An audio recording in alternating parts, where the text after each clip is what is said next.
Hello everyone, it's Elaine and welcome back to my YouTube channel. Today I'm going to be sharing another Halloween card as part of my Halloween series for 2020. This card has been designed with lots of lawn fawn goodies as I'm going to enter it into the Lawnfawnatics challenge number 86. So I've got a piece of fog cardstock here by Simon Says Stamp and I'm using my Scalloped box pop-up card die by Lawn Fawn, and I'm going to be using some of the smaller squares and rectangles in that set to create a fun grid panel. And I was going to use just all squares, but as you can see it doesn't quite fit, so I'm going to do two squares diagonally to each other, and then I'm going to take one of the smaller rectangles and I will do those diagonally as well. So I'm running those through my die cutting machine. I'm not being super precise on where I'm lining those dies up. I am just eyeballing it to a certain extent.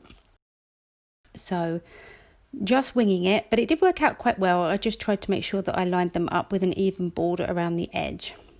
So once they're all cut out, I'm going to take those little pieces of fog coloured cardstock and I'm going to be using picked raspberry, Seedless Preserves and black soot inks. Picked raspberry and Seedless Preserves are Oxide inks, and then black soot distress ink. And I'm going to evenly blend on some colour really quick. I just followed that same process for all four pieces, just going backwards and forwards with my blending brushes till I got a nice even blend. I'm using my liquid Stardust from Lawn Fawn, loosening with some water, and I'm taking a really tiny paintbrush and then splattering that all over these panels. I love this Stardust, it's so pretty when it catches the light. So you can see they all look the same as that. So I set them aside just to dry for a minute, and I've got some Lawn Fawn sparkle cardstock. This is the black cardstock from the autumn pack, and I've cut one square and one rectangle using the same dies as on the fog cardstock. As you can see here, they're exactly the same. I only need two because I'm going to use the Lawn Fawn grassy border here, and I'm going to cut some grassy borders. I'm going to cut from each side. So don't want to waste any of our precious sparkly cardstock. So I'm just going to set aside those two pieces. I can use them for another card. And now I can adhere those along the bottom. They've got that nice stitched detail, which I love. So everything has a nice seamless look. Just gluing those on with some liquid adhesive so that I can sort of wiggle them around into position. Finishing up with these two here.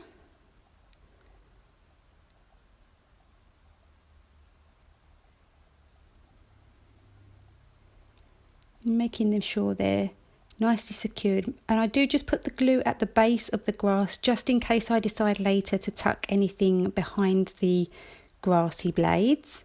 So that's all four of those finished, and I can move on to my fox costumes before and afters. So I have coloured these in one of my previous videos. I've kept the speed fairly slow for this particular fox, but then I do speed up the colouring a little bit later on. Feel free to skip through if you don't want to watch the colouring.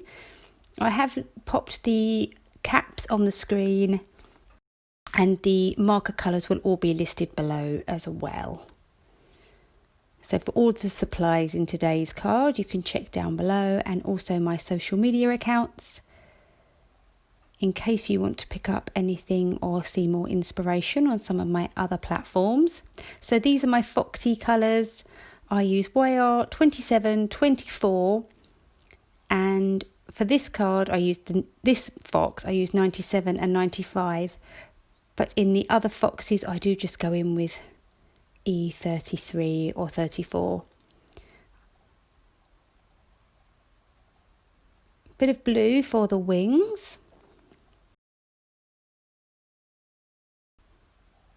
A little bit of pink for the cheeks, and that is this fox all finished. So for this fox, YR 27, 24, and then yes, E34, and that's how I coloured all of the foxes, as I'm only going to show the rest of this one. Then some lighter E30 markers for the face and tip of the tail. This cute little chickie or bird in a pumpkin. Bring in some E09 just to darken up that pumpkin colour, and then some nice wire markers for the bird. Colouring in some of the little accessories, some C markers, and then I'm going to bring in some RV markers. These are some of my favourite markers, RV 69 and 66. So I did that for the hat or the band around the hat, and I'm also going to use those colours for the cake topping. I thought that matched the colour of the sky on those panels for the card really nicely. Some C markers for the base of the cake, same colour for the cherry, just trying to add some shading to that frosting on his head.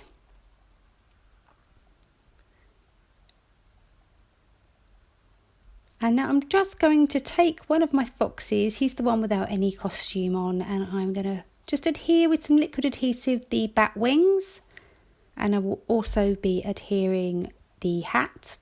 I like to use liquid adhesive for this as it gives me a little bit of time to figure out where and how I want my little accessories to be positioned. So set those aside for just a moment, and I'm going to work on adhering my layers to the card. So some liquid adhesive on the back of that fog cardstock panel, and I did use the outside in stitch Scallop rectangle stackables. I think that's what it's called. I will have it listed below.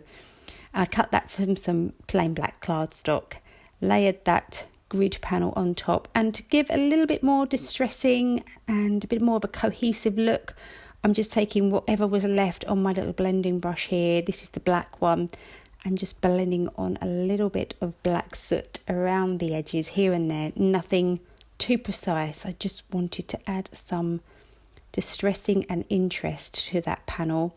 And now we can go ahead and inlay in our little die cut squares and rectangles. A bit like piecing a puzzle together. They do just fit in nicely. Again, using liquid adhesive just to wiggle everything around, make sure it's in position nicely.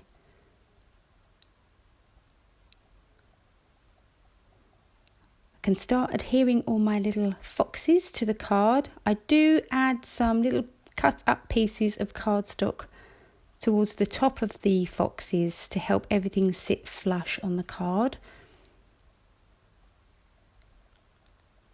I just have a little pot of cut up cardstock next to me, and using liquid adhesive to secure those down. Some of these little images I had left over from another card, the Spooky Village stamp set by Lawnfawn, so I believe that Moon in the Cloud is from that set, and also the little pumpkin, which I will adhere in a moment, that's also from the Spooky Village stamp set. So this sentiment is from Spooky Village Lawnfawn stamp set. Really like this one, nice and clean and simple font. I've got some black cardstock in my mini misty. I've treated that with my anti-static powder tool.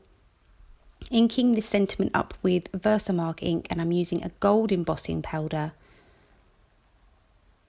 Coating that and then heat setting with my heat tool. I'm going to trim that down using my guillotine trimmer. And I did get a couple of glue marks on the card base. It's probably hard to see here. So I popped some double-sided adhesive on the back of the sentiment, and then realised that it still wasn't going to cover up the marks. So I took some more of that black sparkle cardstock and layered it on top, and nice glittery border around the edge, and that just made that sentiment a little bit bigger.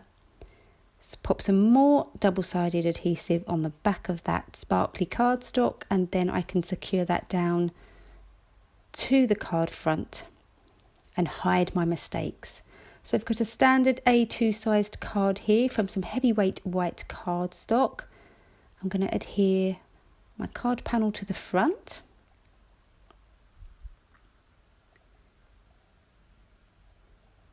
And then I can finish up with some final embellishments. So I'm dotting around some little dabs of glue and adding on these pretty little gold stars. Just here and there to add some more sparkle to the card.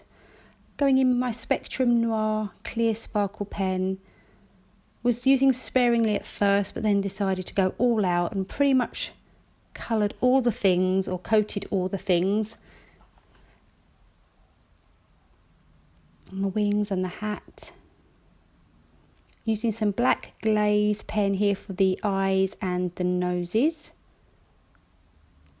And that finishes up this Halloween card for Lawnfawnatics challenge number 86, and I look forward to seeing you again here soon next time. Thanks for watching. Bye.